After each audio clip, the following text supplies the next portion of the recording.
Assalamualaikum. Today we are going to learn the first type of asymptotic notation, big O notation. Big O notation.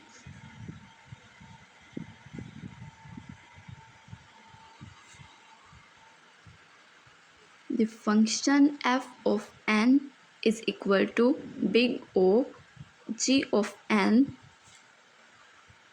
if and only if there exists some positive constant c and n naught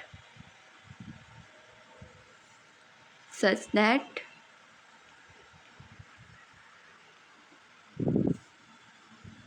f of n is smaller than equal to Cg of n for all n is greater than equal to n naught.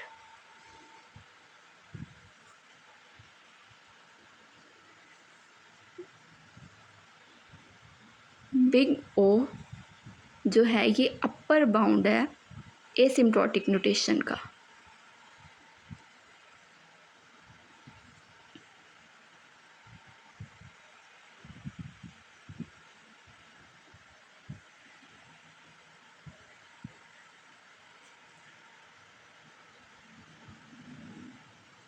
इसका graph देख लेते हैं.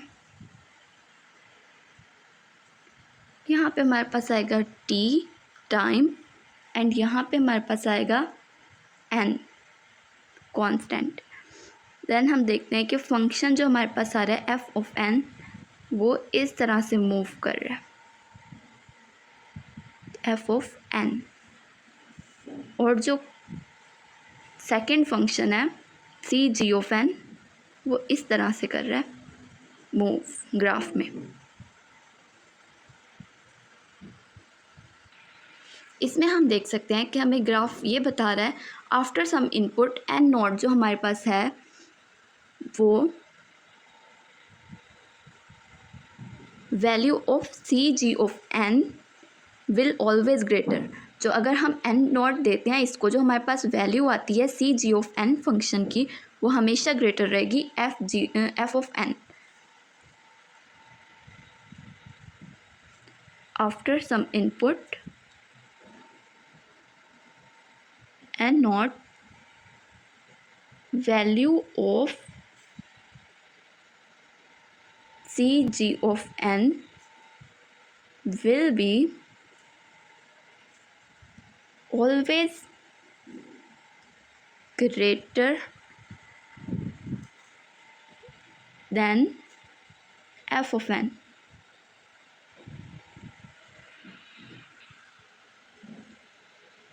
Which means f of n is smaller than or equal to Cg of n after n is greater than or equal to n naught. हमारे पास जो function f of n है वो छोटा होगा या बराबर होगा Cg of n after n is greater than और इक्वल टू n नॉट. जब हमारे पास n जो है वो n नॉट के इक्वल या ग्रेटर देन हो जाएगा तो हमारे पास f ऑफ n छोटा या बराबर ही रहेगा Cg ऑफ n के, क्योंकि यहाँ पे जब इक्वल हुआ था n और n नॉट तो यहाँ इक्वल हो गया था f ऑफ n और Cg ऑफ n, और जब ये ग्रेटर हुआ है n नॉट तो हमारे पास Cg ऑफ n भी ग्रेटर होता गया साथ में. तो यहाँ से हमें पता चल रहा है कि f ऑफ n जो है वो हमेशा हमारे पास छोटा रहेगा Cg ऑफ n से. तो यहाँ पे हमारे पास Cg ऑफ n जो है ये इसकी छोटा रहेगा g of f of n जो है हमारे पास वो हमेशा छोटा रहेगा और g ऑफ n बड़ा रहेगा, इसलिए जो हमारे पास ये g ऑफ n है ये हमारे पास अपर बाउंड है. ये हमारे पास एक एग्जांपल है बिग ओ की, तो हम देखते हैं इसको. अब यहाँ पे हमारे पास था बिग ओ में जो हमने यहाँ से इससे एज्यूम किया था ये वाली इक्वेशन थी हमारे पास. तो f of n is smaller than equal to c g of n. अब यहाँ पे हमारे पास था g of n is equal to n, तो हम यहाँ पे सी एन लिख सकते हैं. देन हम यहाँ पे पुट करके देखते हैं कि हमारे पास एफ ऑफ एन की वैल्यू दी गई है 3n+2 और इसको हमेशा स्मॉलर होना चाहिए और इक्वल होना चाहिए सी ऑफ एन से। अगर हम यहाँ पे 1 पुट करते हैं एन की जगह पे तो हमारे पास यहाँ 5 आ जाएगा।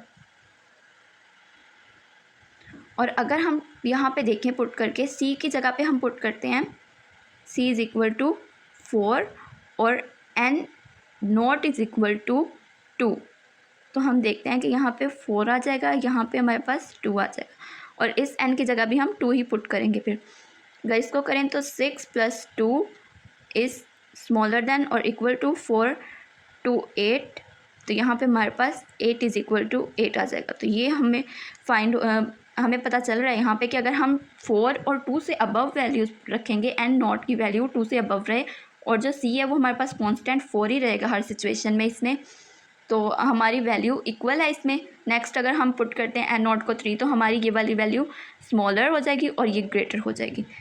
अगर हम यहाँ पे पुट करते हैं एन नॉट को 3 तो 3 × 3 + 2